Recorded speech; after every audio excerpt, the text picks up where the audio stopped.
1424년 2월 25일 새벽 창덕궁 깊은 곳에서 비명이 터져 나왔습니다. 아니 되옵니다. 공주마마. 소원왕후의 절규가 궁궐 전체를 뒤흔들었습니다. 13세 소녀가 숨을 거둔 것입니다. 조선 제4대 왕 세종대왕의 첫 딸 정소공주였습니다. 세종은 차가워진 딸의 손을 붙잡고 있었습니다. 온몸에 붉은 반점이 가득했습니다. 완두창, 당시 사람들이 마마라고 부르며 두려워하던 무서운 전염병이었습니다. 왕의 딸이라고 해서 피해갈 수 있는 병이 아니었습니다. 공주마마, 공주마마. 세종은 딸의 이름을 부르고 또 불렀습니다. 하지만 차가운 몸은 대답이 없었습니다. 아직 따뜻했던 체온이 점점 식어가고 있었습니다. 어제까지만 해도 가느다란 목소리로 아보마마라고 불렀던 딸이었습니다. 이제 그 목소리를 영원히 들을 수 없게 되었습니다. 전하, 공주마마를 염습할 시간이 지나가고 있어옵니다. 상궁이 조심스럽게 말했습니다. 하지만 세종은 움직이지 않았습니다. 딸의 시신을 놓을 수가 없었습니다. 한 번 놓으면 정말 영원히 떠나보내는 것 같았습니다. 아니 될 일입니다. 조금만 더. 세종의 목소리가 떨렸습니다. 조선을 다스리는 왕이었지만 지금 이 순간만큼은 딸을 잃은 한 사람의 아버지일 뿐이었습니다. 소원왕후도 딸의 차가운 발을 어루만지며 흐느꼈습니다. 우리 딸, 우리 착한 딸. 대전 밖에서는 태종상왕과 원경왕후 대비가 기다리고 있었습니다. 첫 손녀의 죽음을 받아들일 수 없었습니다. 불과 며칠 전만 해도 병세가 나아질 거라고 믿었습니다. 어이들이 밤낮으로 약을 다리고 온 궁궐이 공주의 쾌유를 빌었습니다. 하지만 병마는 13세 소녀를 놓아주지 않았습니다. 왕대비마마께서도 기절하셨다고 합니다. 신하의 보고에 궁궐 안팎이 술렁이었습니다. 정소공주는 왕실 어른들의 사랑을 한 몸에 받던 아이였습니다. 태어날 때부터 특별했습니다. 세종이 16세에 얻은 첫 자녀였고 태종과 원경왕후의 첫 손녀였습니다. 시간이 흘러도 세종은 딸을 놓지 못했습니다. 신하들이 다시 한번 청했습니다. 전하, 이제 염습을 해야 하옵니다. 이러시면 공주마마의 예를 갖출 수 없사옵니다. 그제야 세종이 천천히 손을 놓았습니다. 하지만 자리를 뜨지는 않았습니다. 눈물이 뺨을 타고 흘러내렸습니다. 조선 최고의 성군이라 불리게 될 세종대왕도 이 순간만큼은 그저 무력한 아버지였습니다. 온 궁궐이 비탄에 잠겼습니다. 13세, 아직 관례도 치르지 못한 나이였습니다. 혼인도 하지 못했고 어엿한 어른도 되지 못한 채 세상을 떠난 것입니다. 누가 상상이나 했을까요? 조선 왕실의 공주로 태어나 온 나라의 축복을 받으며 자라던 아이가 이렇게 갑자기 세상을 떠날 줄은. 왕의 권력도, 왕실의 부도, 어이들의 의술도 막을 수 없는 운명이 있었습니다. 과연 이 공주는 어떤 아이였을까요? 세종대왕은 왜 이토록 깊은 슬픔에 빠졌을까요? 무엇이 이 비극을 만들었을까요? 그리고 정소공주는 어떤 삶을 살았을까요? 이 이야기가 궁금하시다면 영상 끝까지 봐주세요.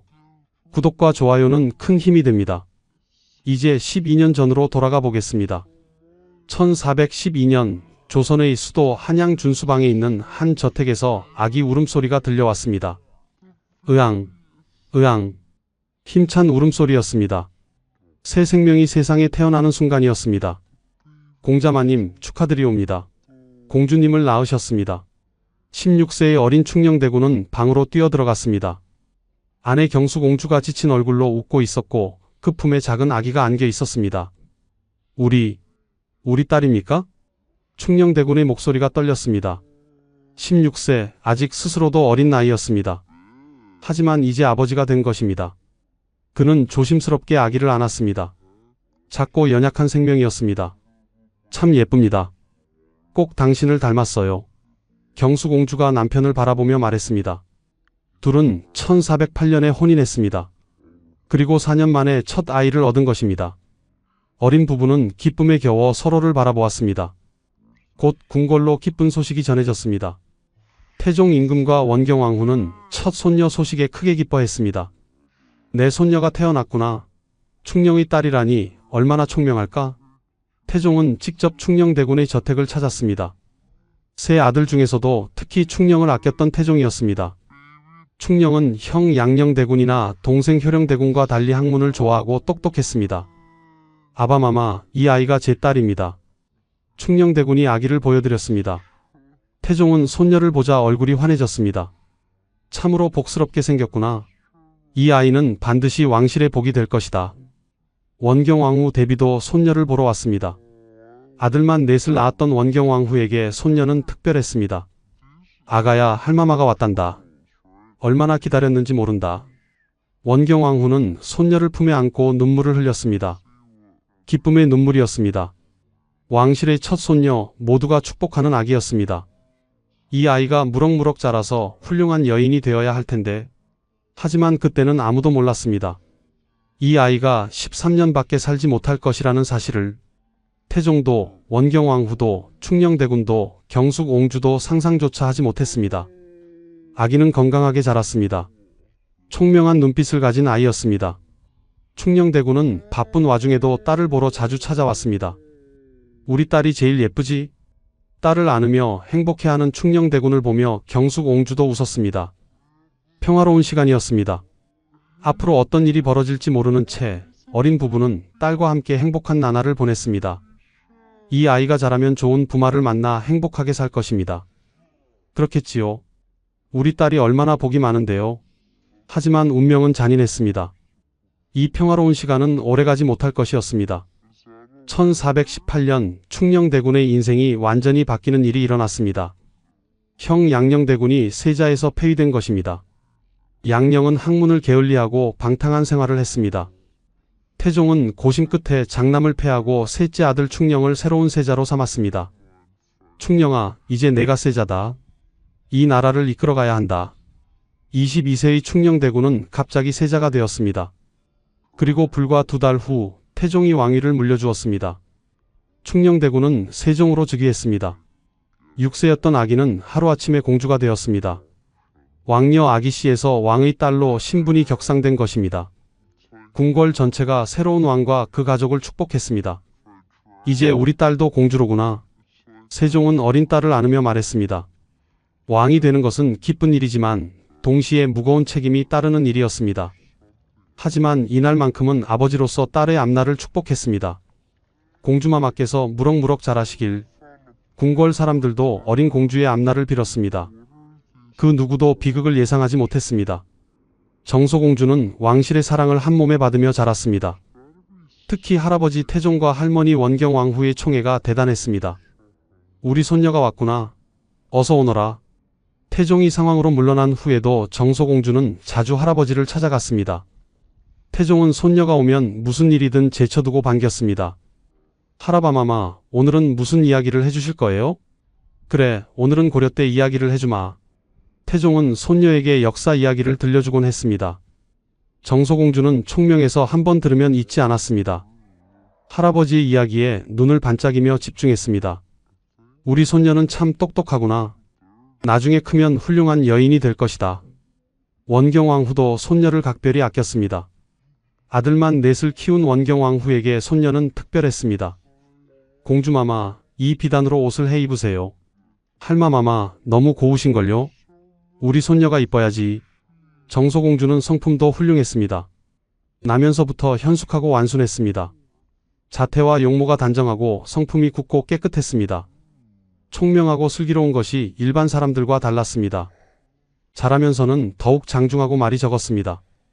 기쁨과 화가 얼굴에 드러나지 않는 침착한 성격이었습니다. 궁궐 사람들은 모두 공주를 공경하고 우러러 보았습니다. 공주마마는 정말 어지르십니다. 나중에 혼인하시면 훌륭한 부인이 되실 것입니다. 엄숙하면서도 화목하니 정말 귀척들의 모범이 되실 분이십니다. 세종도 첫 딸을 무척 아꼈습니다. 바쁜 정사 속에서도 딸을 보러 시간을 냈습니다.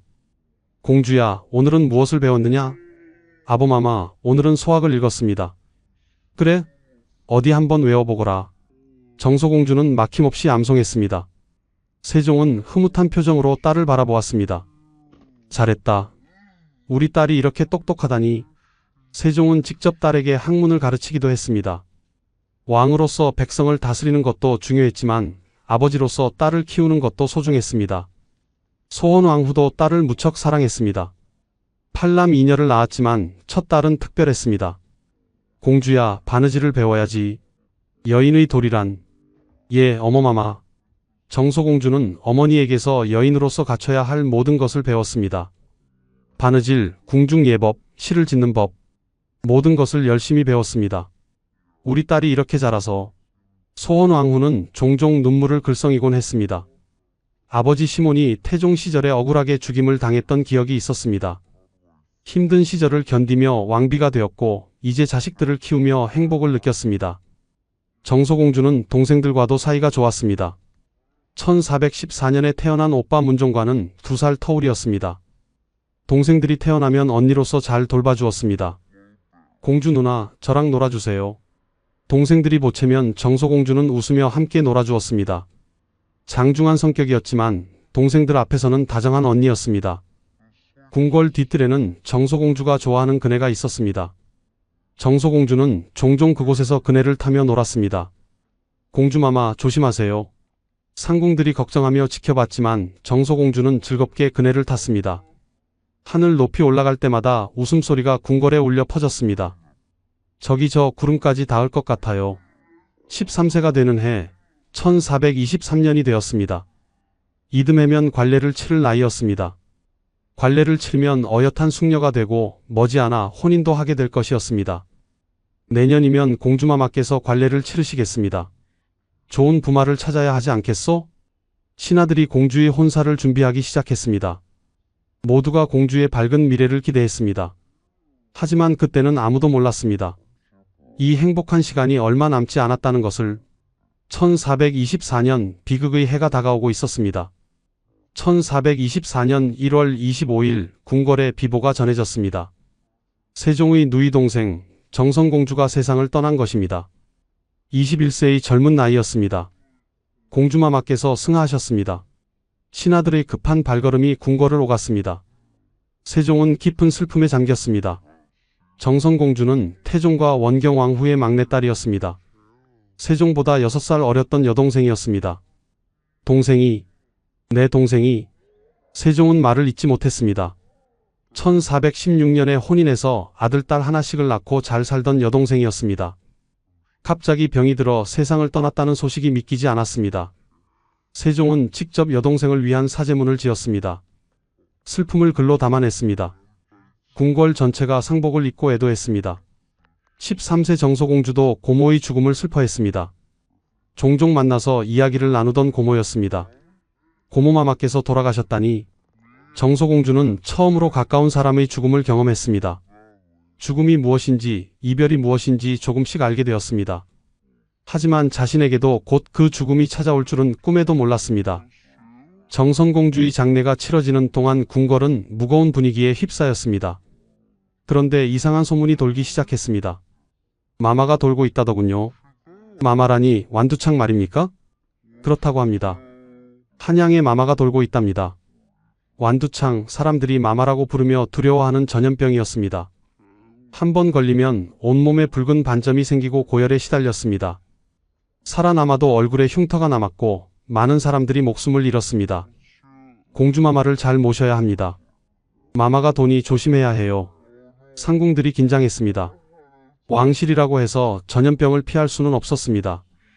오히려 많은 사람들이 드나드는 궁궐은 더 위험할 수 있었습니다. 소원왕후도 불안했습니다. 정소를 잘 보살펴야 합니다. 박출입을 줄이고. 마마, 너무 걱정 마십시오. 공주마마께서는 건강하십니다. 하지만 어머니의 불안은 사라지지 않았습니다. 정성공주가 세상을 떠난 지 얼마 되지 않은 상황이었습니다. 또다시 슬픈 일이 생길까 두려웠습니다. 2월 초순 정소공주가 몸이 좋지 않다고 했습니다.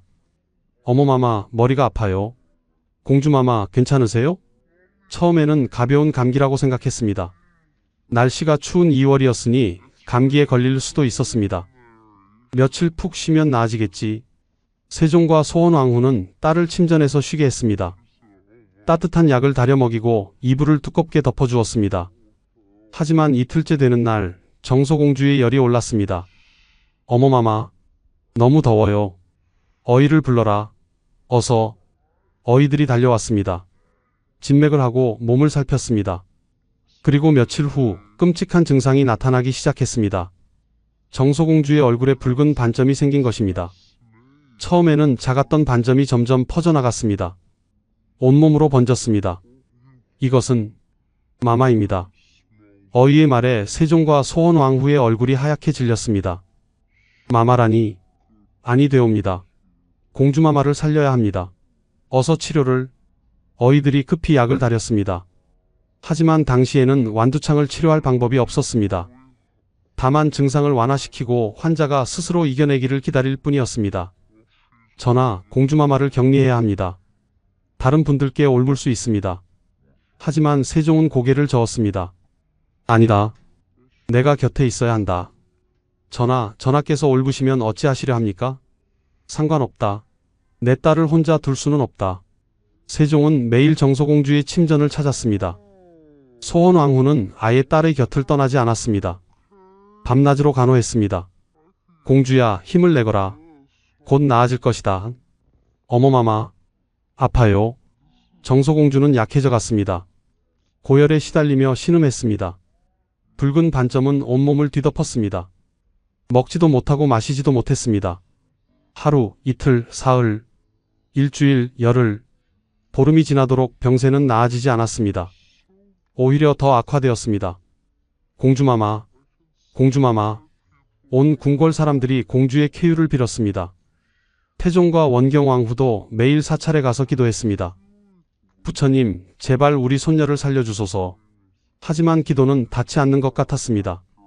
정소공주의 상태는 계속 나빠졌습니다. 2월 25일이 다가오고 있었습니다. 정소공주는 침전에 누워 신음했습니다. 온몸이 불덩이처럼 뜨거웠습니다. 완두창의 증상이 극에 달했습니다. 물을. 가느다란 목소리로 물을 찾았습니다. 상궁이 급히 물을 떠다 드렸습니다. 하지만 삼키기조차 힘들어했습니다. 공주마마, 조금만 드세요. 힘을 내셔야 합니다. 소원왕후가 딸의 머리를 받쳐들었습니다. 눈물이 볼을 타고 흘러내렸습니다. 보름 동안 밤낮으로 간호하며 지친 얼굴이었습니다. 우리 딸, 우리 착한 딸. 소원왕후는 딸의 손을 잡았습니다. 한때 통통하고 따뜻했던 손이 이제는 앙상하고 차가웠습니다. 붉은 반점이 손등까지 퍼져 있었습니다. 세종은 정사를 보다가도 수시로 딸의 침전을 찾았습니다. 신하들이 보고를 올려도 집중할 수 없었습니다. 전하, 이번 안건에 대해서. 그래, 알겠네. 세종의 마음은 온통 딸에게 가 있었습니다. 나라를 다스리는 것보다 딸의 병이 나아지는 것이 더 절실했습니다. 내가 왕이 무엇이란 말인가. 딸 하나 낫게 하지 못하는데. 세종은 속으로 자책했습니다. 백성들의 병을 고치려고 의술을 발전시키고 약재를 연구했습니다. 하지만 정작 자기 딸은 살릴 수 없었습니다. 어이들도 속수무책이었습니다. 전하, 공주마마의 맥이 점점 약해지고 있습니다. 무슨 방법이든 써보게. 어서. 전하, 완두창은. 저희도 어찌할 도리가 없사옵니다.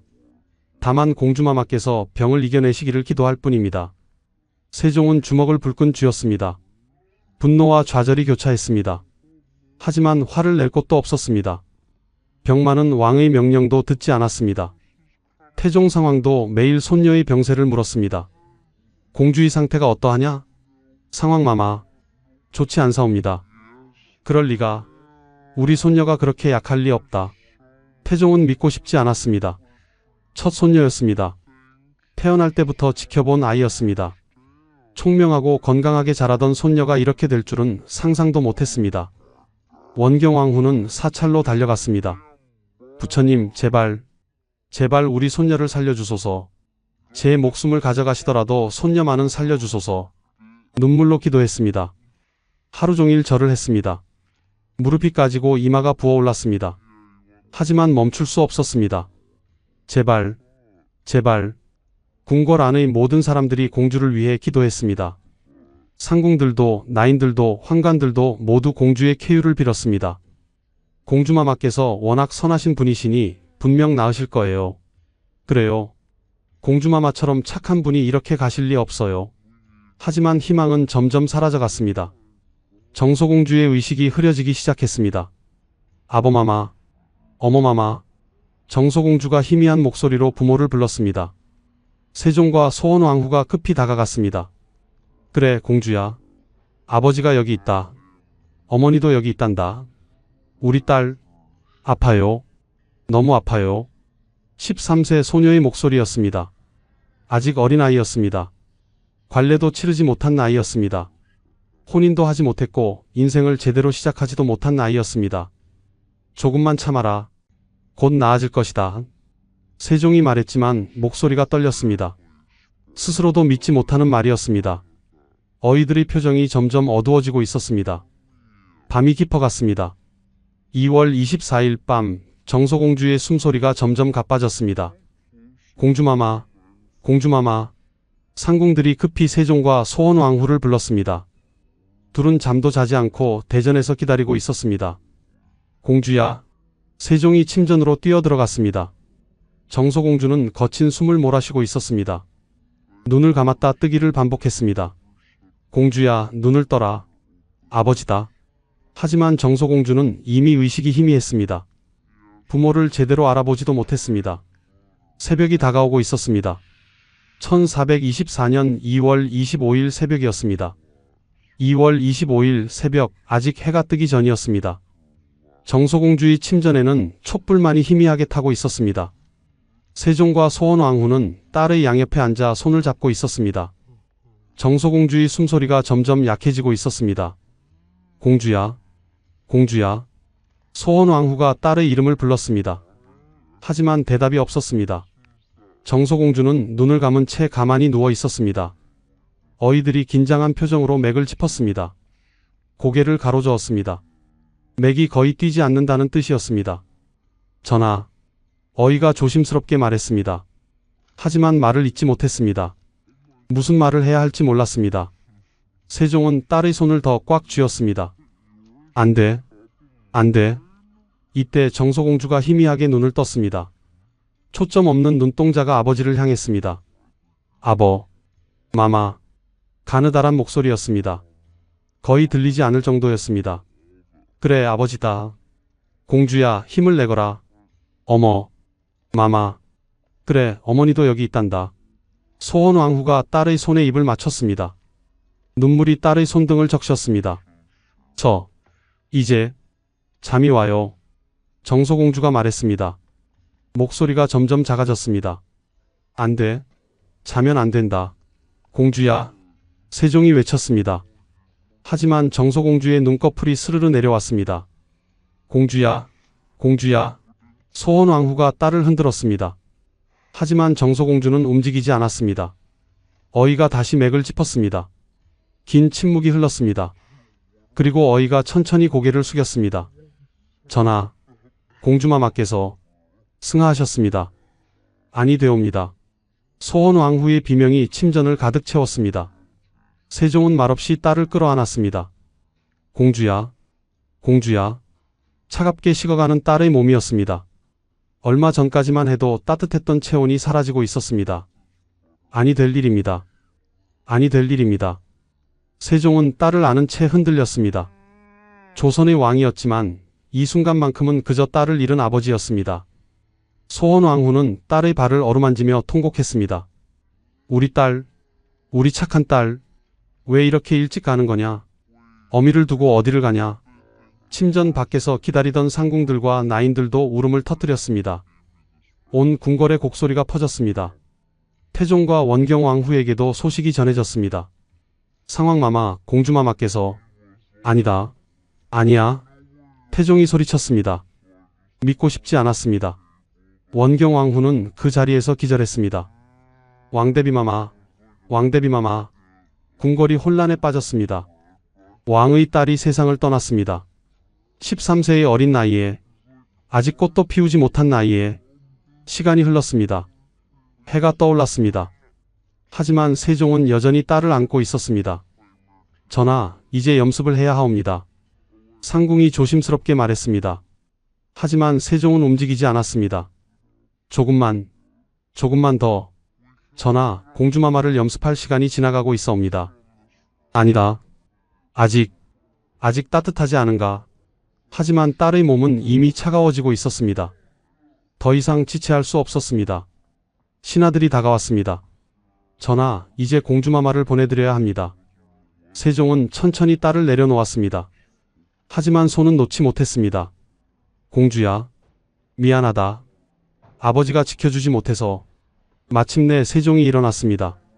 비틀거리는 걸음으로 침전을 나왔습니다. 뒤에서 소원왕후의 통곡 소리가 들렸습니다. 염습이 시작되었습니다. 정소공주의 시신을 깨끗이 씻기고 수의를 입혔습니다.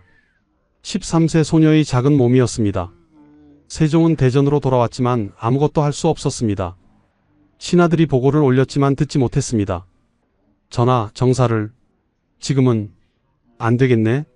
신하들도 왕의 슬픔을 이해했습니다. 며칠간 중요하지 않은 일은 미뤄졌습니다. 세종은 창문 밖을 바라보았습니다. 궁궐 뒤뜰에 정소공주가 타던 그네가 보였습니다. 바람에 흔들리는 빈 그네였습니다. 저 그네는 이제 비어 있구나. 눈물이 볼을 타고 흘러내렸습니다. 정소공주의 장례 준비가 시작되었습니다. 왕의 딸로서 예를 갖춘 장례를 치러야 했습니다. 공주마마의 장례는 격식에 맞게 거행해야 합니다. 예조에서 장례 절차를 준비했습니다. 하지만 이번 장례는 보통의 공주 장례와는 달랐습니다. 세종이 직접 명을 내렸습니다. 공신과 의정부, 육조의 당상들이 모두 참여하도록 하라. 전하, 그것은. 신하들이 놀랐습니다.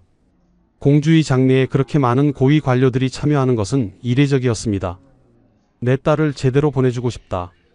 성문 밖까지 모두 장송하도록 하라. 명을 받들겠습니다. 세종의 슬픔이 얼마나 깊은지 모두가 알 수 있었습니다. 며칠 동안 세종은 제대로 정사를 보지 못했습니다. 전하, 이 안건에 대해 결정을 내리셔야 합니다. 그래. 알겠네. 경들이 알아서 하게. 평소의 세종답지 않은 모습이었습니다. 신하들은 걱정스러운 눈으로 왕을 바라보았습니다. 소원왕후는 더욱 심했습니다. 식음을 전폐하고 침전에만 있었습니다. 마마, 이러시면 안 되옵니다. 드셔야 합니다. 어떻게 먹겠습니까? 우리 딸은 이제. 소원왕후는 딸의 옷을 꺼내 안고 울었습니다. 첫 딸이었습니다. 16세에 낳은 첫 아이였습니다. 13년을 키웠습니다. 그 모든 시간이 주마등처럼 지나갔습니다. 태종도 크게 상심했습니다. 첫 손녀였습니다. 특별히 아꼈던 손녀였습니다. 내가 손녀를 지키지 못했구나. 원경왕후는 며칠 동안 알아누웠습니다. 충격이 너무 컸습니다. 드디어 장례일이 되었습니다. 정소공주의 관이 궁궐을 떠났습니다. 세종이 직접 관을 따라 나섰습니다. 신하들이 만류했지만 듣지 않았습니다. 내가 끝까지 배웅하겠다. 공신들과 의정부 육조의 당상들이 모두 나왔습니다. 한양 성문 밖까지 함께 갔습니다. 이렇게 많은 고위 관료들이 공주의 장례에 참여한 것은 전례가 없었습니다. 백성들도 길가에 나와 공주를 애도했습니다. 공주마마께서 돌아가셨다니. 아직 어리신데? 너무 안타까워. 행렬이 지나가는 동안 모두가 고개를 숙였습니다. 13세 소녀의 마지막 길이었습니다. 고향에 있는 묘소에 정소공주가 묻혔습니다. 세종은 끝까지 그 자리를 지켰습니다. 흙이 관을 덮었습니다. 딸이 정말로 떠났습니다. 다시는 볼 수 없게 되었습니다. 공주야, 잘 가거라. 세종이 마지막으로 작별 인사를 했습니다. 그리고 천천히 돌아섰습니다. 궁궐로 돌아온 후에도 세종은 슬픔에서 벗어나지 못했습니다. 전하, 정사를 보셔야 합니다. 알고 있네? 하지만 세종은 말을 잇지 못했습니다. 나라를 다스리는 것이 왕의 의무라는 것을 알았습니다. 하지만 마음이 따라주지 않았습니다. 어느 날 세종은 궁궐 뒤뜰을 거닐었습니다. 그곳에는 정소공주가 좋아하던 그네가 있었습니다. 바람에 흔들리는 빈 그네를 보며 세종은 멈췄습니다. 저 그네에서 얼마나 즐겁게 웃었던가. 눈을 감으면 딸의 웃음소리가 들리는 것 같았습니다. 하라바마마, 저 높이 올라가요. 조심해라, 공주야. 그 목소리는 이제 들을 수 없었습니다. 그네는 비어 있었습니다. 세종은 그 자리에 오래 서 있었습니다. 눈물이 흘렀습니다. 내가 왕이 무엇이란 말인가? 딸 하나 살리지 못하는데 권력이 무슨 소용이었습니까? 왕위가 무슨 의미였습니까? 사랑하는 딸을 지키지 못했습니다. 신하들이 다가와 조심스럽게 말했습니다. 전하, 백성들이 전하를 필요로 합니다. 그래, 알고 있네? 세종은 천천히 고개를 들었습니다. 왕으로서의 책임을 다해야 했습니다. 슬픔 속에서도 나라를 다스려야 했습니다. 하지만 정소공주의 빈자리는 너무나 컸습니다. 온 궁궐이 그 빈자리를 느꼈습니다. 며칠 후 정소공주에 대한 최종 기록이 실록에 남겨졌습니다. 공주는 나면서부터 현숙하고 완순하며 자태와 용모가 단정하고 성품이 굳고 깨끗하였다. 총명하고 슬기롭기가 일반인과 달랐으며 자라서는 장중하고 말이 적었고 즐거워하고 성냄이 얼굴빛에 나타나지 않았다. 양궁께서 자해하기를 더욱 두터이 하였으며 궁궐 가운데에서 모두 공경하고 우러러보아 엄숙하면서 화목한 행실이 있어 길이 귀척들의 의범이 될 것을 기대하였다. 13년의 짧은 생이었지만 정소공주는 많은 이들의 기억에 남았습니다. 1424년 4월 정소공주의 시호가 정해졌습니다. 공주의 시호를 정예로 하는 것이 어떻겠습니까? 신하들이 제안했습니다. 하지만 문제가 있었습니다. 정예는 정혜옹주와 같지 않소? 태종의 딸 정혜옹주가 이미 같은 시호를 사용하고 있었습니다. 같은 시호를 쓸 수는 없었습니다. 그렇다면 정소는 어떻겠습니까? 좋소. 정소공주라 하자. 이렇게 세종의 첫 딸은 정소공주로 역사에 기록되었습니다. 고향에 있던 묘소는 훗날 다른 왕자, 왕녀들의 묘와 함께 서삼릉으로 이장되었습니다. 묘에서는 태양아리 2개와 묘지명이 발견되었습니다. 흥미롭게도 태양아리는 보통 태실에 안치되지만 정소공주의 경우 묘에서 함께 발견되었습니다. 세종이 딸을 얼마나 아꼈는지 알 수 있는 부분입니다. 정소공주가 세상을 떠난 후 동생 정의공주가 실질적인 장녀가 되었습니다. 당시 11세였던 정의공주는 26년간 세종의 유일한 정녀로 살았습니다. 정의공주는 언니의 빈자리를 채우며 자랐습니다. 그녀도 총명했습니다. 역산, 즉 수학과 천문학에 능했습니다. 세종의 사랑을 받았습니다. 우리 딸도 언니처럼 똑똑하구나. 세종은 정의공주를 보며 정소공주를 떠올렸을 것입니다. 살아있었다면 정소공주도 이렇게 자랐을까요? 하지만 세종의 슬픔은 여기서 끝나지 않았습니다. 1444년 12월 다섯째 아들 광평대군이 세상을 떠났습니다. 20세의 젊은 나이였습니다. 한 달 후인 1445년 1월 일곱째 아들 평원대군마저 세상을 떠났습니다. 19세였습니다. 또 자식을 잃다니. 세종은 연이은 자식들의 죽음에 큰 충격을 받았습니다. 소원왕후도 견디기 힘들었습니다. 왜 우리 자식들이? 왜? 1446년 3월 소원왕후가 세상을 떠났습니다. 연이은 자식들의 죽음과 슬픔이 쌓여 건강이 악화된 것입니다. 세종은 아내와 세 자녀를 먼저 보냈습니다. 왕으로서 많은 업적을 남겼지만 아버지로서는 자식을 지키지 못했습니다. 세종은 소원왕후를 위해 월인천강지곡을 지었습니다. 부처를 찬양하는 노래였지만 그 안에는 아내를 향한 그리움이 담겨 있었습니다. 세종대왕은 1450년에 세상을 떠났습니다. 32년간 나라를 다스렸습니다. 훈민정음을 창제하고 과학을 발전시키고 백성을 사랑한 성군이었습니다. 하지만 그도 사람이었습니다. 자식을 잃은 아버지였습니다. 딸을 지키지 못한 아버지였습니다. 정소공주의 이야기는 우리에게 무엇을 말해줍니까? 권력도 막을 수 없는 것이 있습니다. 죽음 앞에서는 왕도 백성도 평등합니다.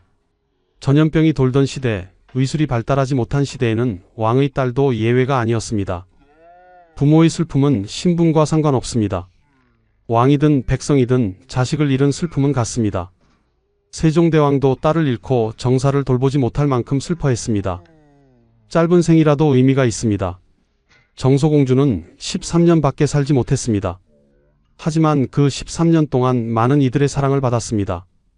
현숙하고 총명한 공주로 기억되었습니다. 역사는 승리와 업적만을 기록하지 않습니다. 때로는 슬픔과 아픔도 기억합니다. 정소공주의 이야기가 600년이 지난 지금까지 전해지는 이유입니다. 만약 정소공주가 살아있었다면 어떤 삶을 살았을까요? 정의공주처럼 총명하여 세종의 문화사업을 도왔을까요? 좋은 부마를 만나 행복한 가정을 꾸렸을까요? 우리는 알 수 없습니다. 다만 이것만은 확실합니다. 세종대왕은 생애 가장 큰 슬픔 중 하나로 이 딸의 죽음을 기억했다는 것을, 그네를 볼 때마다 딸을 떠올렸다는 것을, 왕이기 이전의 아버지였다는 것을, 지금까지 정소공주 13세에 세상을 떠난 세종대왕의 첫 딸 이야기였습니다. 조선 최고의 성군도 막을 수 없었던 비극, 하지만 그 슬픔 속에서도 나라를 다스리고 백성을 사랑하고 위대한 업적을 남긴 세종대왕의 이야기이기도 합니다. 이 이야기가 여러분께 작은 울림이 되길 바랍니다. 권력과 명예보다 소중한 것이 무엇인지, 부모의 사랑이 얼마나 깊은지, 그리고 짧은 생이라도 얼마나 의미 있을 수 있는지 생각해보는 시간이 되었기를 바랍니다. 구독과 좋아요 부탁드립니다. 다음에 또 만나요. 1404년 10월 한양 대궐. 이 대감, 신사년에 조영무에게 한 말이 있다고 들었소이다. 태종의 목소리가 차갑게 떨어집니다. 대궐뜰에는 35명의 종친과 공신들이 빙 둘러서 있었습니다. 그 중심에 백발이 성성한 노인 한 명이 무릎을 꿇고 있었습니다. 이거이 57세, 조선 개국공신이자 정사공신, 좌명공신, 3번이나 공신에 책록된 영의정을 지낸 조선 최고의 권력자였습니다.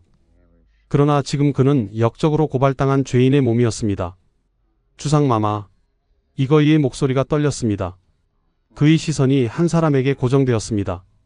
조영무, 함께 왕자의 난을 겪고 함께 공신이 되고 함께 조선을 세운 친구였습니다. 그 친구가 지금 자신을 고발한 증인으로 서 있었습니다. 조대감이 주상께 무슨 말씀을 올렸습니까? 이거이가 물었습니다. 조영무는 눈을 마주치지 않았습니다. 태종이 입을 열었습니다. 조영무가 아뢰기를 그대가 상황을 다시 앉히자고 했다 하오. 이는 과인과 왕자들을 부정하는 영모가 아니오. 영모. 그 한 단어가 이거이의 심장을 얼어붙게 만들었습니다. 대궐뜰의 공기가 무겁게 가라앉았습니다. 모두가 숨을 죽이고 이거이를 바라보았습니다. 신에게 무슨 역심이 있겠사옵니까? 이거이의 눈에서 눈물이 흘러내렸습니다. 두 아들이 부마이옵니다. 장남 이전은 태상왕 마마의 따님이신 경신공주와 혼인하였고 차남 이백강은 주상 마마의 따님이신 정순공주와 혼인하였사옵니다. 그의 목소리에 절박함이 묻어났습니다. 신도 과분하게 영의정까지 지냈사옵니다. 3번이나 공신에 책록되었사옵니다. 신이 무엇이 부족하여 역심을 품었겠사옵니까? 조영무가 한 걸음 앞으로 나섰습니다. 그의 얼굴에는 어떤 감정도 보이지 않았습니다. 이 대감. 조영무의 목소리가 울려 퍼졌습니다. 그대가 있고 없음이 내게 무슨 이득이 있겠소? 나는 다만 신하로서의 의리를 지켰을 뿐이오. 조대감. 어찌 허황된 말로 나를 모함하는가? 이거이가 소리쳤습니다. 그러나 조영무는 흔들리지 않았습니다. 붕우의 사김도 소중하지만 군신의 예가 더 무겁지 않소? 신하된 도리로 주상께 아랜 것이오. 35명의 종친과 공신 중 누구도 이거이를 변호하지 않았습니다. 모두가 침묵했습니다. 왕의 뜻을 아는 자들이었습니다. 태종은 이미 결정을 내린 상태였습니다. 공신이자 사돈이니 극형은 면하겠으나 태종이 선언했습니다. 이거이는 진천으로 유배를 보내도록 하라. 두 아들도 함께 보내고 자손들은 금고에 처하라. 1404년 10월 18일이었습니다. 조선 최고 권력자가 한순간에 유배인이 되는 순간이었습니다. 무엇이 이런 일을 만들었을까요? 그 대화는 정말 있었던 것일까요? 친구는 왜 그를 배신했을까요? 이 이야기가 궁금하시다면 영상 끝까지 봐주시기 바랍니다. 구독과 좋아요는 채널에 큰 힘이 됩니다. 56년 전으로 돌아가 보겠습니다. 1348년 충청도 청주. 가을바람이 불던 어느 날 한 아이가 태어났습니다. 이름은 이거이.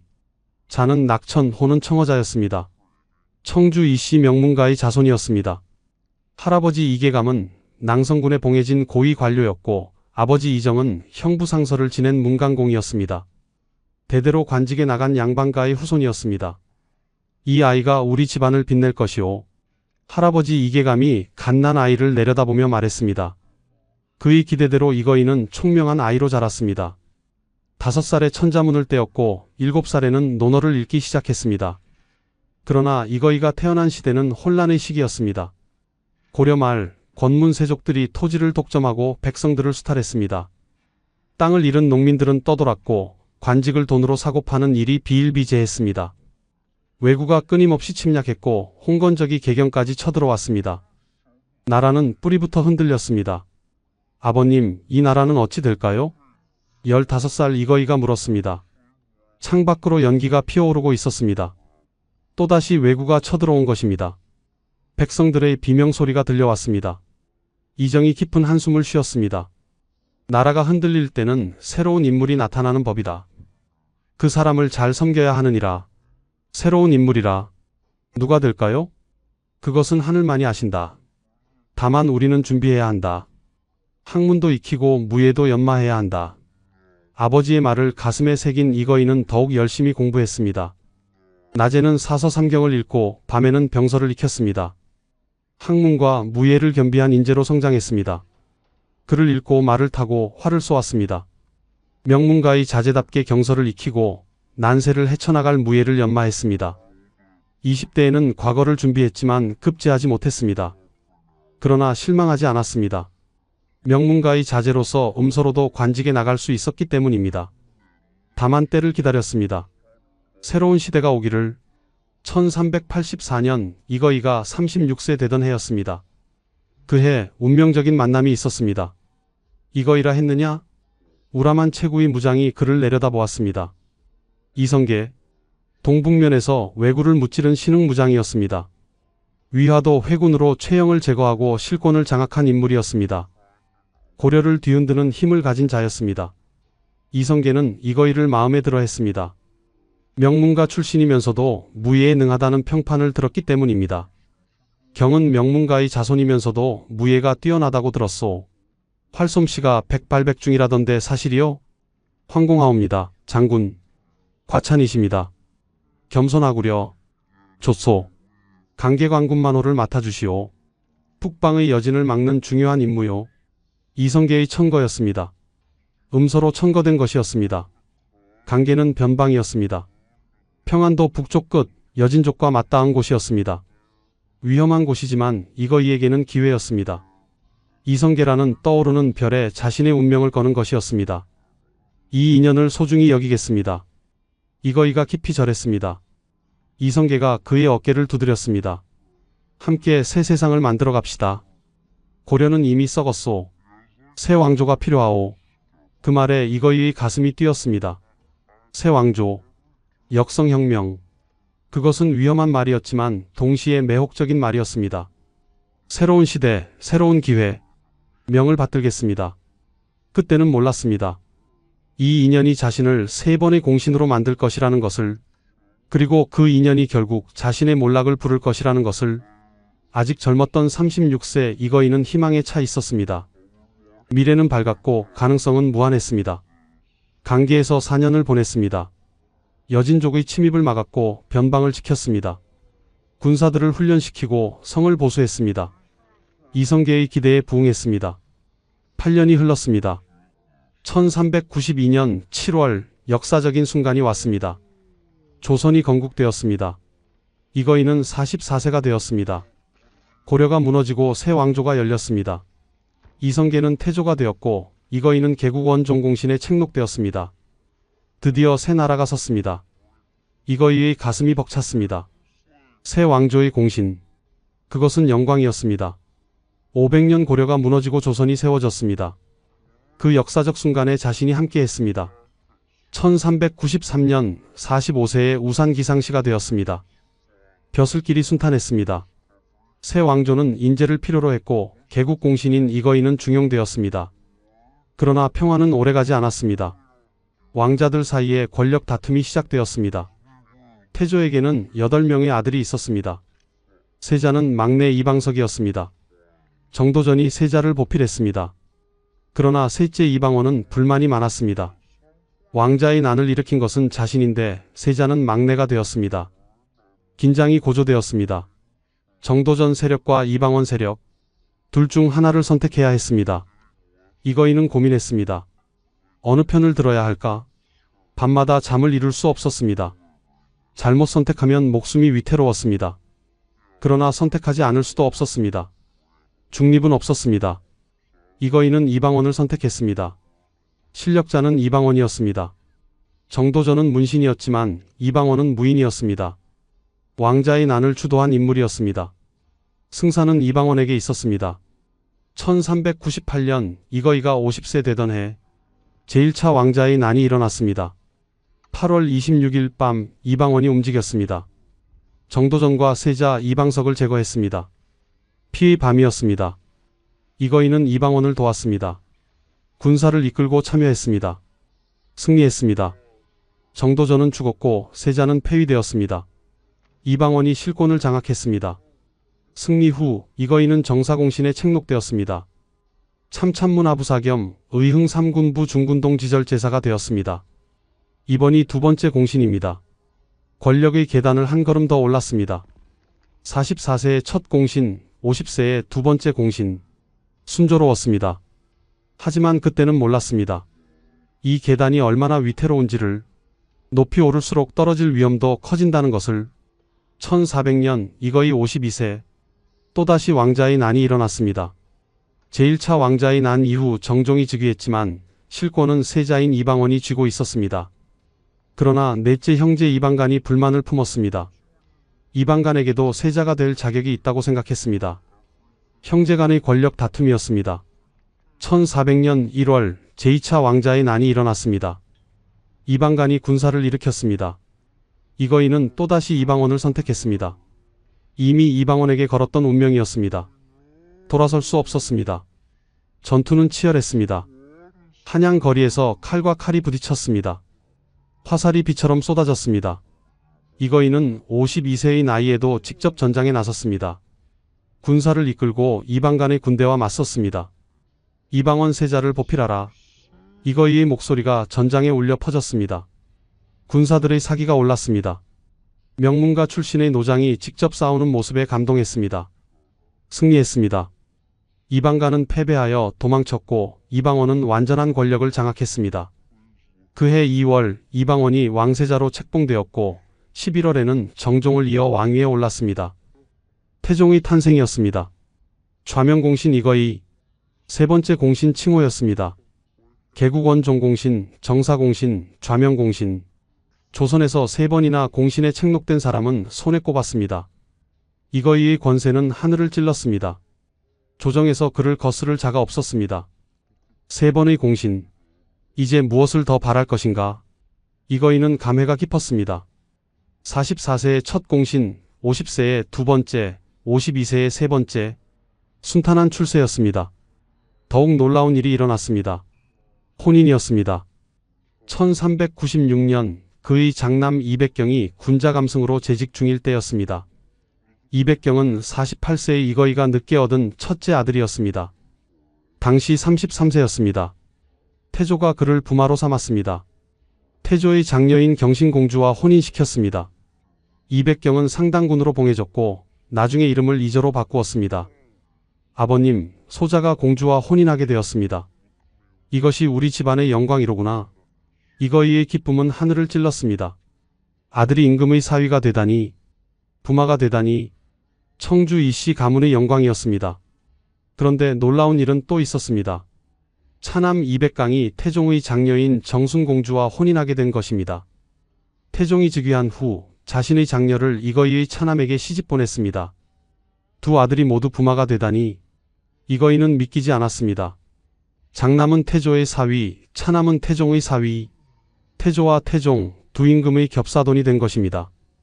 조선 전국을 통틀어 이런 가문이 또 있었을까요?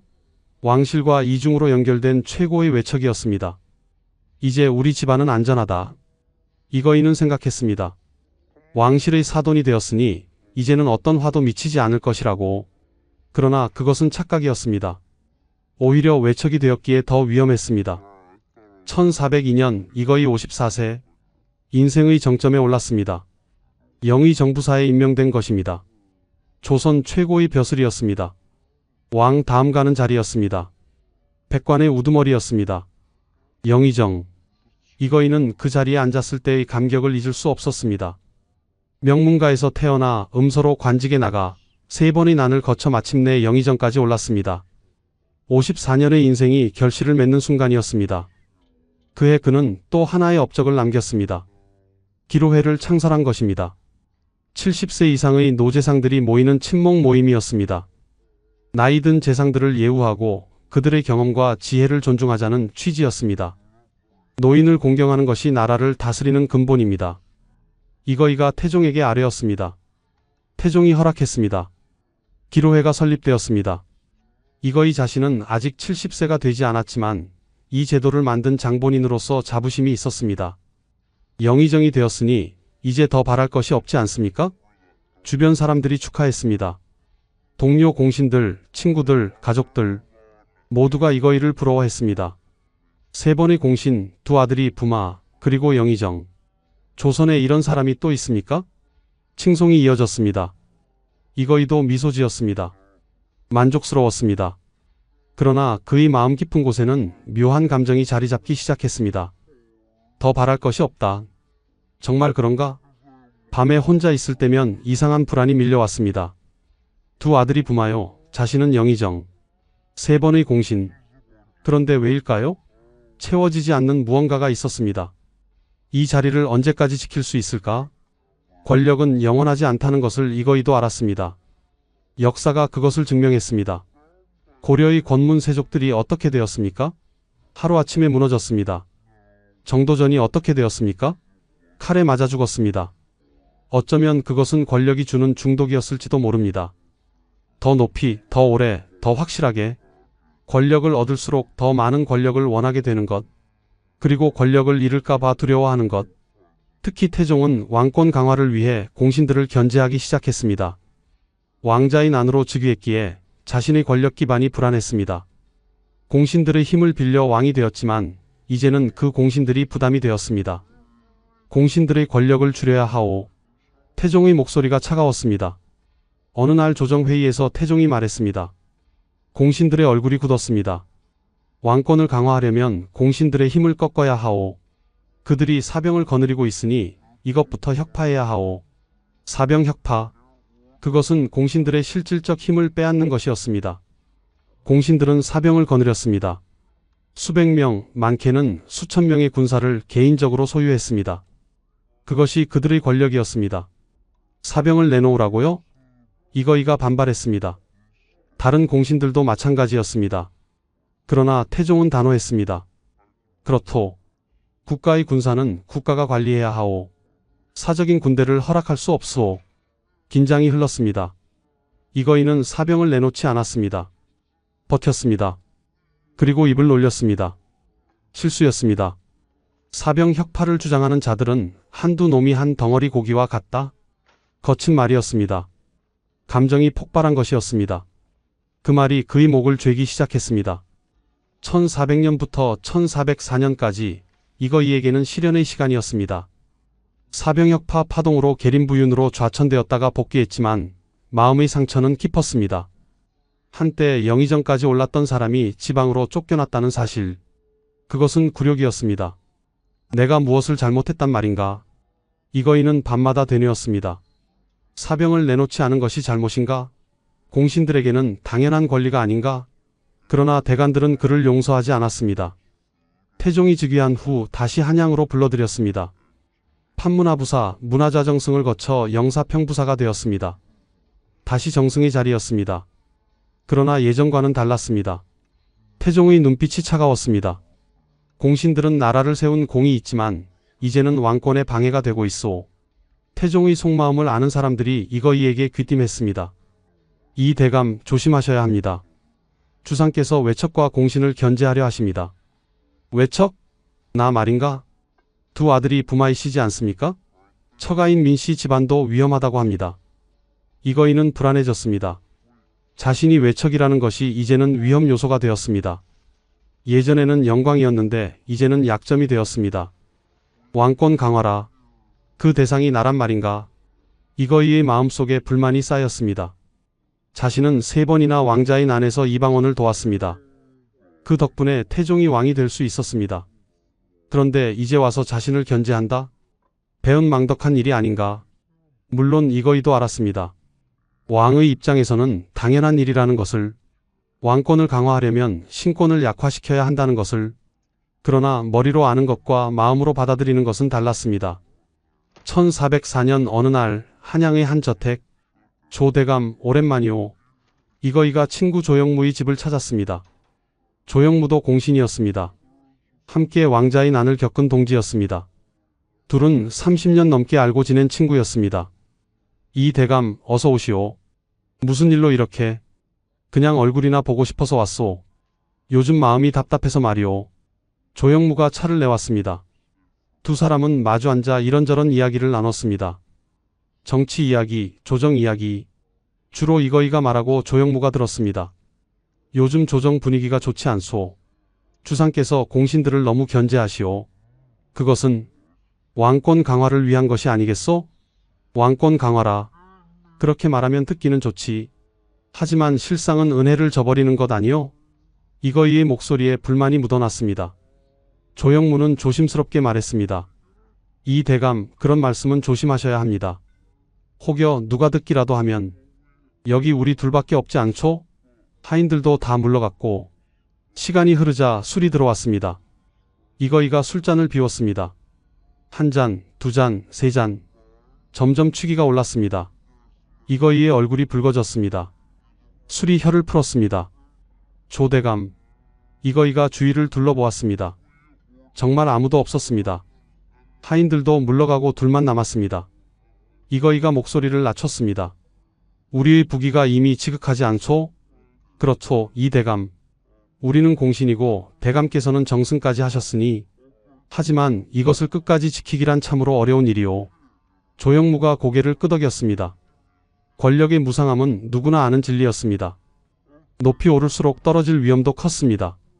주상께서 요즘 공신들을 견제하시오. 사병도 빼앗고 권력도 줄이려 하시오. 그것은 왕권 강화를 위한 것이 아니겠소? 왕의 입장에서는 당연한 일이. 그렇소. 그런데 말이오. 이거이가 술잔을 들어 단숨에 비웠습니다. 그리고 더욱 목소리를 낮췄습니다. 주상의 아들들이 아직 어리지 않소? 양녕대군이 겨우 13살, 효령대군은 11살, 충녕대군은 7살이오. 그렇더만 만약 주상께 무슨 일이라도 생기면 어린 왕자가 즉위할 것이오. 그러면 우리 공신들의 입지는 어찌 되겠소? 조영무의 얼굴이 굳었습니다. 이거이가 어디로 가려는지 감이 왔습니다. 위험한 이야기였습니다. 이 대감, 그 말씀은 어린 임금이 되면 외척들이 권력을 잡을 것이오. 왕비의 친척들, 후궁의 친척들, 그들이 우리를 밀어낼 것이오. 이거이의 목소리에 두려움이 묻어났습니다. 불안이 그를 지배하고 있었습니다. 그렇다면 어쩌란 말씀이십니까? 조영무가 조심스럽게 물었습니다. 이거이가 잠시 망설이다가 입을 열었습니다. 차라리 상황을 다시 모시는 것이 우리 부기를 지키는 길이 아니겠소? 상황. 태상왕 이성계를 말하는 것이었습니다. 지금의 임금인 태종을 제쳐두고 상황을 다시 앉힌다? 이것은 역모였습니다. 명백한 역모였습니다. 순간 조영무의 얼굴이 창백해졌습니다. 등에서 식은 땀이 흘렀습니다. 이것은 들어서는 안 될 말이었습니다. 듣는 순간 자신도 역모에 가담한 것이 되었습니다. 이 대감, 그 말씀은 너무 위험합니다. 조영무가 황급히 말했습니다. 이거이는 손을 흔들었습니다. 아, 아니요. 그냥 한번 생각해 본 것이오. 술김에 나온 말이오. 조 대감도 알지 않소? 요즘 내가 얼마나 불안한지, 언제 탄핵당할지, 언제 쫓겨날지. 이거이의 목소리에 애처로움이 묻어났습니다. 조영무는 대답하지 못했습니다. 가슴이 답답했습니다. 시간이 늦었으니 이만 가보겠소. 이거이가 일어났습니다. 비틀거리는 걸음으로 문을 나섰습니다. 술에 취한 듯 했습니다. 조영무는 그의 뒷모습을 바라보았습니다. 이 대감. 조영무가 중얼거렸습니다. 마음이 무거웠습니다. 친구가 위험한 말을 했습니다. 들은 자신도 위험해졌습니다. 이거이가 돌아간 후 조영무는 잠들 수 없었습니다. 이불을 뒤집어 쓰고 누웠지만 눈이 말똥말똥했습니다. 이거이의 말이 귓가에 맴돌았습니다. 상황을 다시 앉힌다. 이것은 명백한 역모의 말이었습니다. 그냥 넘어갈 일이 아니었습니다. 그러나 친구를 고발한다? 그것도 쉬운 일이 아니었습니다. 밤이 깊어갔습니다. 조영무는 이리저리 뒤척였습니다. 잠이 오지 않았습니다. 이거이의 얼굴이 자꾸 떠올랐습니다. 함께 난을 겪고 함께 공신이 되었던 친구. 30년 넘게 알고 지낸 친구. 그러나 다른 한편으로는 신하였습니다. 왕을 섬기는 신하였습니다. 역모의 말을 듣고도 보고하지 않으면 자신도 역적이 되었습니다. 어찌해야 하는가? 조영무의 고민이 깊어졌습니다. 친구와 신하. 둘 중 무엇을 선택해야 하는가? 조영무는 밤마다 악몽을 꾸었습니다. 이거이의 얼굴이 나타났습니다. 조대감, 왜 그러시오? 우리가 얼마나 오래 알고 지낸 사이인데? 꿈속에서 이거이가 물었습니다. 조영무는 대답할 수 없었습니다. 나는 신하의 도리를 지킨 것뿐이오. 꿈속에서 조영무가 변명했습니다. 그러나 이거이는 슬픈 눈으로 그를 바라볼 뿐이었습니다. 정말 그렇소? 정말 신하의 도리만을 생각한 것이오? 조영무는 땀을 흘리며 깨어났습니다. 가슴이 두근거렸습니다. 침상에 앉아 숨을 고르는데 손이 떨렸습니다. 자신의 선택이 옳았는지 확신할 수 없었습니다. 창밖을 보니 아직 어둠이 깔려 있었습니다. 새벽 닭이 울기 전이었습니다. 조영무는 다시 누울 수 없었습니다. 일어나 방안을 서성였습니다. 내가 한 일이 옳은가? 자문자답했습니다. 30년 넘게 알고 지낸 친구, 함께 고려 말의 혼란을 겪었고 함께 조선 건국을 목도했습니다. 제1차 왕자의 난, 제2차 왕자의 난, 모두 함께 겪었습니다. 목숨을 걸고 싸웠습니다. 우리는 전우였소. 조영무가 중얼거렸습니다. 전장에서 등을 맡긴 사이였습니다. 칼이 빗발치는 가운데서도 서로를 믿었습니다. 그런 친구를 고발했습니다. 낮에도 마음이 편치 않았습니다. 조정에 나가면 이거이를 마주쳤습니다. 이거이는 여전히 영사평 부사로 조정에 나왔습니다. 아직 아무것도 모르고 있었습니다. 태종이 비밀을 지켰기 때문입니다. 조대감, 안녕하시오? 이거이가 웃으며 인사했습니다. 여전히 친근한 모습이었습니다. 조영무는 고개만 끄덕였습니다. 말을 제대로 할 수 없었습니다. 죄책감이 밀려왔습니다. 요즘 얼굴이 좋지 않으신데 어디 편찮으신가? 이거이가 걱정하는 목소리로 물었습니다. 조영무는 고개를 저었습니다. 아니요, 괜찮소. 그러면 다행이요. 우리 나이가 이제 환갑을 바라보는 나이 아니요? 몸 조심해야지요. 이거이가 어깨를 두드렸습니다. 그 손길이 따뜻했습니다.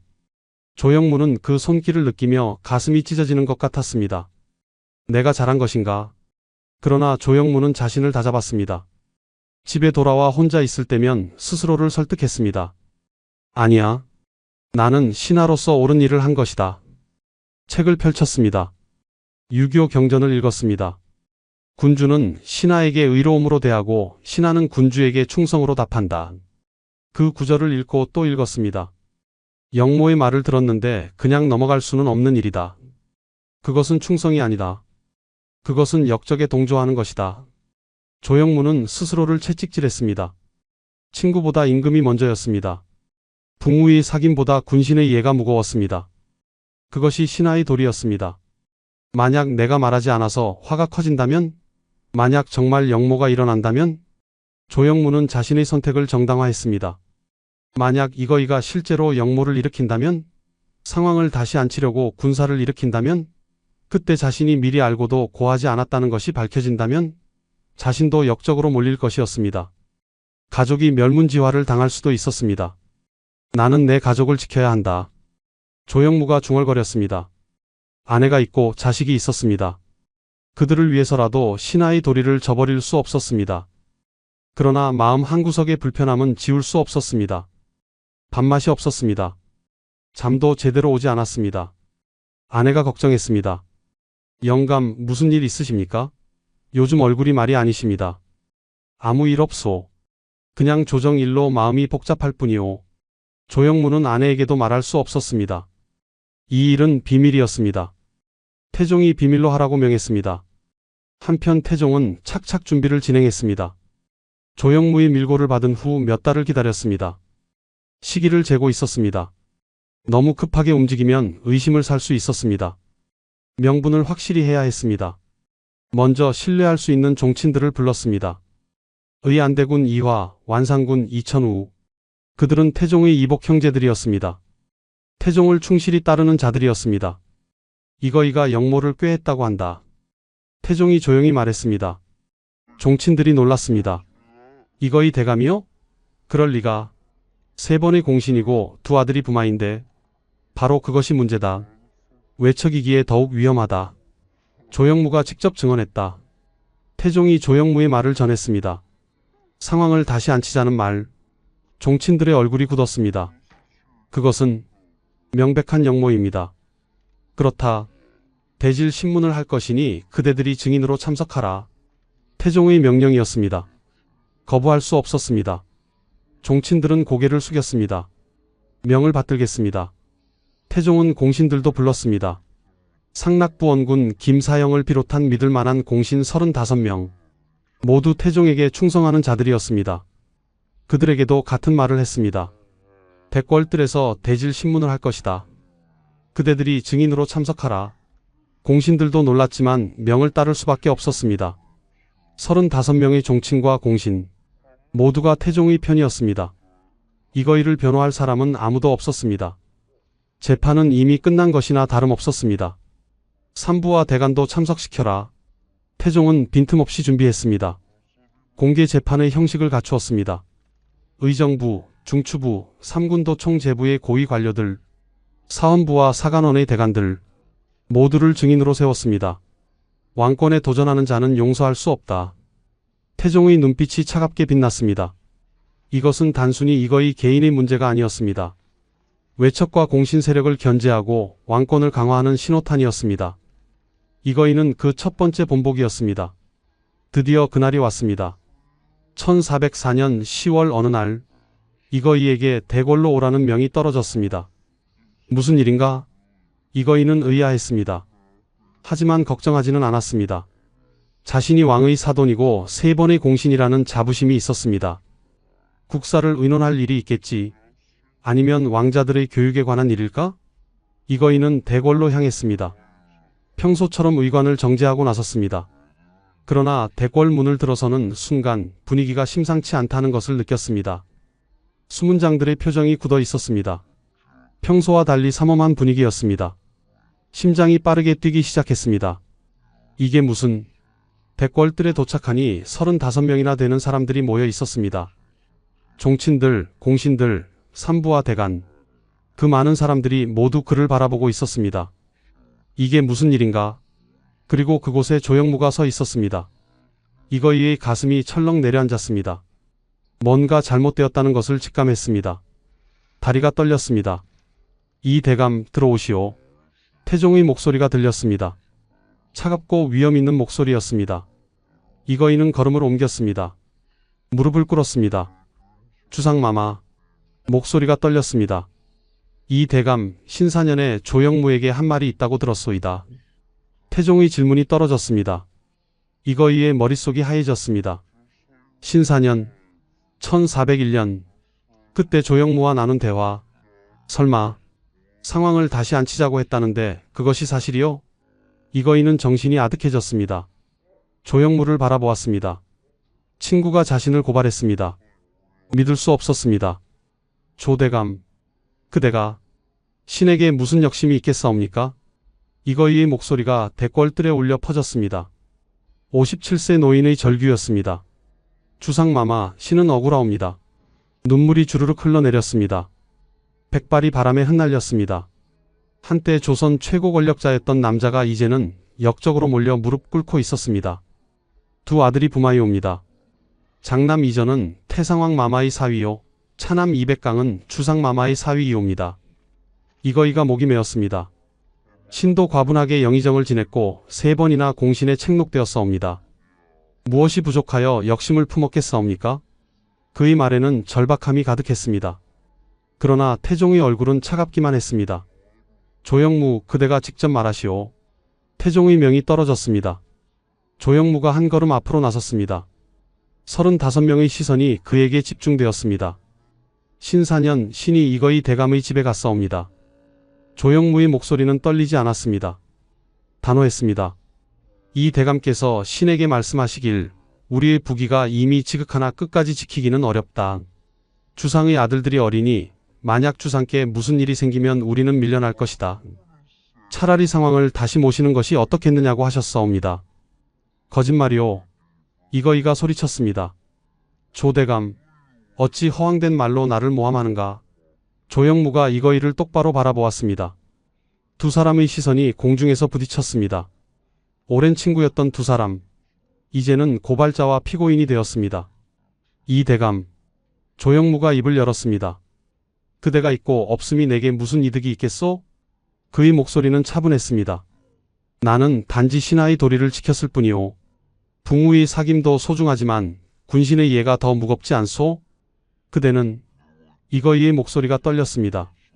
우리가 얼마나 오래 알고 지낸 사이인데 함께 난을 겪고 함께 공신이 되었는데 그렇소. 조영무가 고개를 끄덕였습니다. 오래 알고 지낸 사이이기에 더욱 괴로웠소. 하지만 신화된 도리로는 주상께 아뢰지 않을 수 없었소. 이거이는 할 말을 잃었습니다. 친구의 배신. 그것이 가장 큰 충격이었습니다. 태종이 35명의 종친과 공신들을 둘러보았습니다. 여러분, 이 일에 대해 어찌 생각하시오? 종친 이화가 나섰습니다. 조영무의 말이 거짓이라면 무슨 이득이 있어 친구를 모함하겠사옵니까? 신은 조영무의 증언이 진실이라고 믿사옵니다. 공신 김사영도 거들었습니다. 신화된 도리로 주상께 아뢰는 것은 충성이옵니다. 조영무는 충신이옵니다.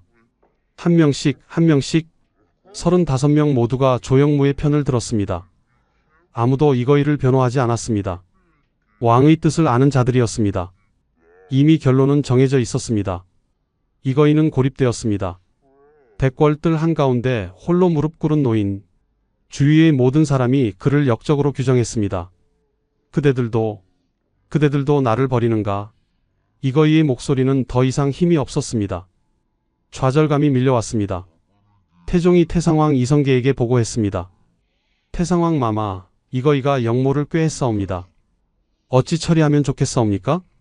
이성계는 한숨을 쉬었습니다. 이거이는 자신이 천거한 사람이었습니다. 개국 공신이었습니다. 그리고 사돈이었습니다. 극형만은 면하게 해주었으면 좋겠구나. 이성계가 말했습니다. 이거이가 내 사돈이라서가 아니라 창업의 공이 크기 때문이니라. 목숨만은 살려주거라. 태종이 고개를 숙였습니다. 태상왕 마마의 뜻을 받들겠사옵니다. 그리고 판결이 내려졌습니다. 이거이는 공신이자 사돈이니 극형은 면하겠으나 역모를 도모한 죄는 가볍지 않다. 고향인 진천으로 유배를 보내라. 두 아들 이저와 이백강도 함께 유배를 보내고 자손들은 금고에 처하라. 1404년 10월 18일이었습니다. 이거이는 비틀거리며 일어났습니다. 다리에 힘이 없었습니다. 57년의 인생 중 가장 화려했던 순간들이 주마등처럼 스쳐 지나갔습니다. 개국공신, 정사공신, 좌명공신, 영의정, 두 아들이 부마. 그 모든 영광이 한순간에 무너졌습니다. 조영무를 한 번 더 바라보았습니다. 조영무는 눈을 피했습니다. 이거이는 쓴 웃음을 지었습니다. 조대감, 그대의 선택을 탓하지 않겠소. 이거이가 중얼거렸습니다. 어쩌면 그대가 옳았을지도 모르오. 신하의 의리가 친구의 정보다 무거운 것이. 그리고 이거이는 대궐을 떠났습니다. 영원히 1404년 10월 말 한양에서 진천으로 가는 길. 이거이는 말에 올랐습니다. 더 이상 화려한 가마도 수많은 시종도 없었습니다. 유배인의 초라한 행차였습니다. 두 아들 이저와 이백강도 함께였습니다. 아버님, 이저가 말을 걸었습니다. 목소리에 슬픔이 묻어났습니다. 이저는 이제 47세였습니다. 경신공주와 혼인하여 상당군으로 봉해진 부마였습니다. 정사공신이기도 했습니다. 그런 그가 이제 유배인이 되었습니다. 공주와도 떨어져야 했습니다. 차남 이백강도 마찬가지였습니다. 정순공주의 남편이었던 부마가 아버지의 죄에 연루되어 함께 유배되었습니다. 괜찮다. 목숨만 붙어 있으면 된다. 이거이가 말했습니다. 그러나 그의 얼굴에는 깊은 슬픔이 서려 있었습니다. 한양을 빠져나갔습니다. 뒤를 돌아보니 궁궐이 보였습니다. 저곳에서 56년을 살았습니다. 권력의 정점에 올랐다가 바닥으로 추락했습니다. 인생의 부침이 이토록 극심할 줄이야. 조대감. 이거이가 중얼거렸습니다. 조영무의 얼굴이 떠올랐습니다. 친구라고 믿었던 사람. 함께 난을 겪고 공신이 된 동지. 그가 자신을 고발했습니다. 정말 그런 말을 했던가? 이거이는 기억을 더듬었습니다. 술자리에서 나눈 대화. 상황을 다시 모시자는 말. 정말 그런 말을 했던가? 아니면 술에 취해 그냥 한 말이었나? 어쩌면 그런 말을 했을지도 모르지. 이거이가 인정했습니다. 불만이 쌓여 있었으니까. 태종의 견제가 심해지면서 권력이 흔들리는 것이 두려웠으니까. 그래서 술김에 위험한 말을 했을 수도 있었습니다. 하지만 진심이었는가? 이거이는 자문했습니다. 정말로 영모를 꾀한 것인가? 아니었습니다. 단지 불안한 마음을 토로한 것뿐이었습니다. 그러나 그 한마디가 이런 결과를 불렀습니다. 입조심을 했어야 했는데 후회가 밀려왔습니다. 그러나 이미 늦었습니다. 며칠을 걸어 진천에 도착했습니다. 고향이었습니다. 청주 이씨의 본향, 할아버지와 아버지의 무덤이 있는 곳. 이거이는 이곳에서 태어났고 이곳에서 죽을 것입니다. 이제 여기서 평생을 보내야 하는가? 작은 집이 주어졌습니다.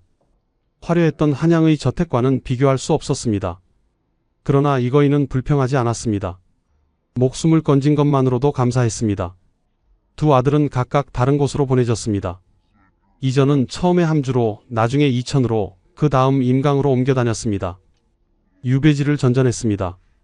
이백강도 마찬가지였습니다. 자식들까지 고생하게 만들었구나. 이거이의 마음이 무거웠습니다. 자신의 잘못으로 자식들까지 피해를 입었습니다. 부마였던 아들들이 이제 유배인이 되었습니다. 손자들은 금고형에 처해졌습니다. 진천에서의 생활이 시작되었습니다. 감시를 받으며 살았습니다. 바깥 출입도 자유롭지 못했습니다. 한때 조선을 호령했던 영의정이 이제는 갇힌 죄인처럼 살았습니다. 계절이 바뀌었습니다. 봄이 오고 여름이 가고 가을이 지나고 겨울이 왔습니다. 세월이 흘렀습니다. 1년, 2년, 3년. 한양에서는 대간들이 계속 상소를 올렸습니다. 이거이를 죽여야 합니다. 영모를 꾀한 자를 살려두는 것은 화를 남기는 일입니다. 그러나 태종은 묵묵부답이었습니다. 이거이를 죽이지 않았습니다. 태상왕의 부탁도 있었고 공신이자 사돈이라는 정분도 있었습니다. 무엇보다 이거이를 제거하려는 목적은 이미 달성했습니다. 외척을 견제하고 왕권을 강화하는 본보기를 보인 것입니다. 목숨만은 살려두어라. 태종의 명이었습니다. 이거이는 죽지 않고 살았습니다. 그러나 그것이 행복이었을까요? 권력을 잃고 명예를 잃고 자유를 잃은 삶. 어쩌면 죽음보다 더 고통스러웠을지도 모릅니다. 이거이는 날마다 과거를 되돌아보았습니다. 어디서부터 잘못되었을까? 사병을 내놓지 않은 것? 조영무에게 위험한 말을 한 것? 아니면 권력의 탐욕을 부린 것? 권력이란 참으로 무상한 것이로구나. 이거이가 한숨을 쉬었습니다. 최고의 자리에 올랐다가 나락으로 떨어졌습니다. 그 모든 것이 한순간이었습니다. 8년이 흘렀습니다. 1412년 8월 25일 진천. 이거이가 병석에 누웠습니다. 65세였습니다. 8년의 유배 생활이 그의 몸과 마음을 쇠약하게 만들었습니다. 한때 강건했던 무신의 몸도 이제는 말라버렸습니다. 아버님, 아들 이저가 달려왔습니다. 1410년에 소환되어 상당군으로 복권되었던 이저는 아버지의 임종을 지키기 위해 진천으로 왔습니다. 이저야, 내가 왔구나. 이거이의 목소리는 가늘었습니다. 숨이 가빠졌습니다. 죽음이 다가오고 있었습니다. 아버님, 조금만 더 힘을 내십시오. 이저의 눈에서 눈물이 흘렀습니다. 이거이가 아들의 손을 잡았습니다. 괜찮다. 이제 편히 갈 수 있을 것 같구나. 아버님, 너는 조심해야 한다. 입 조심, 몸 조심. 이거이가 마지막 교훈을 남겼습니다. 권력이란 영원하지 않다. 잊지 말거라. 예, 아버님, 명심하겠습니다. 그리고 조영무를 탓하지 마라. 그도 신하의 의리를 지킨 것이니. 이거이의 숨이 점점 약해졌습니다. 나는 후회하지 않는다. 다만 너희를 고생시킨 것이 미안하구나. 그것이 마지막 말이었습니다. 1412년 8월 25일 이거이는 진천에서 생을 마감했습니다. 향년 65세였습니다. 유배된 지 8년 만이었습니다. 이전은 아버지의 장례를 치렀습니다. 충청북도 진천군 진천읍 상계리에 묘를 썼습니다. 초라한 장례였습니다. 한때 조선을 호령했던 영의정의 마지막 치고는 너무나 쓸쓸했습니다. 2년 후 1414년 10월 6일 이저도 세상을 떠났습니다. 52세였습니다. 아버지를 따라간 것 같았습니다. 차남 이백강도 이후 기록이 사라졌습니다. 아마도 얼마 지나지 않아 세상을 떠났을 것입니다. 한때 조선 최고의 가문이었던 이거이의 집안은 이렇게 몰락했습니다. 그러나 역사는 이거이를 어떻게 평가했을까요? 조선 왕조실록에는 이렇게 기록되어 있습니다. 이거이가 영모를 도모하여 유배되었다. 역적으로 기록되었습니다. 그러나 동시에 태종의 왕권 강화를 위한 외척 제거의 첫 신호탄이라는 평가도 있습니다. 이거이가 정말로 영모를 꾀했을까요? 아니면 태종의 왕권을 강화하기 위해 명분을 만든 것일까요? 조영무의 증언은 진실이었을까요? 아니면 왕의 압력에 굴복한 것일까요? 600년이 지난 지금도 역사학자들은 의견이 엇갈립니다. 어떤 이는 이거이가 실제로 불만을 품고 위험한 말을 했다고 주장합니다. 어떤 이는 태종의 정치적 희생양이었다고 봅니다. 진실은 무엇이었을까요? 아마도 그 둘 다일지도 모릅니다. 이거이는 권력에 대한 불안감으로 위험한 말을 했을 것입니다. 그리고 태종은 그 말을 이용하여 외척을 제거했을 것입니다. 이거이의 사건 이후 태종의 외척 제거는 계속되었습니다. 1407년 천하민 민무구와 민무질 형제가 죽임을 당했습니다. 1409년 이무, 윤목, 유기 등이 목이 잘렸습니다.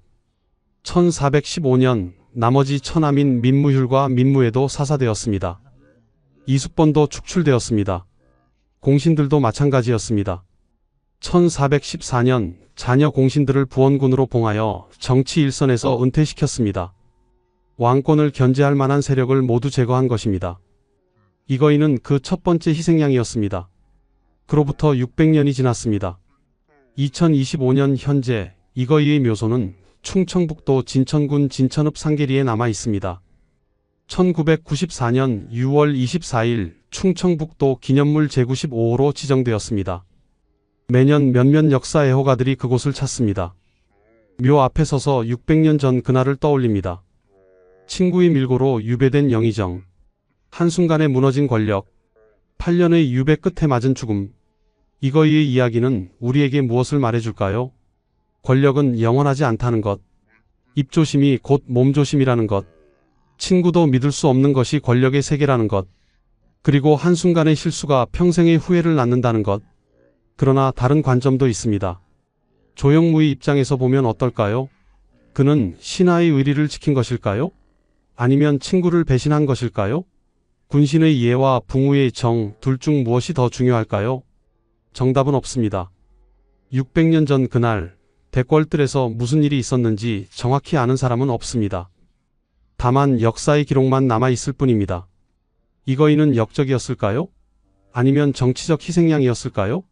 조영무는 충신이었을까요? 아니면 배신자였을까요? 역사는 승자의 기록입니다. 태종은 왕권을 강화했고 조선은 강력한 중앙집권 국가가 되었습니다. 그 과정에서 이거이는 희생되었습니다. 하지만 이거이의 삶이 무의미했던 것은 아닙니다. 그는 조선 건국에 공헌했고 3번의 난을 겪으며 나라를 지켰습니다. 비록 마지막은 비극적이었지만 그 전까지의 삶은 영광스러웠습니다. 어쩌면 이것이 권력의 본질일지도 모릅니다. 영광과 비극이 동전의 양면처럼 붙어있는 것, 올라갈수록 떨어질 위험이 커지는 것, 높은 곳에 오를수록 외로워지는 것. 지금까지 조선 최고 권력자 이거이의 이야기였습니다. 친구의 밀고로 한순간에 몰락한 그의 삶을 통해 권력과 신의 그리고 선택의 무게를 되새겨 보았습니다. 이 이야기가 여러분께 작은 깨달음이 되었기를 바랍니다. 권력을 추구하는 것은 인간의 본성이지만 그 권력이 영원하지 않다는 것을 기억해야 합니다. 그리고 한마디 말이 인생을 바꿀 수 있다는 것도 잊지 말아야 합니다. 구독과 좋아요는 저에게 큰 힘이 됩니다. 다음에 또 흥미로운 역사 이야기로 찾아뵙겠습니다. 감사합니다.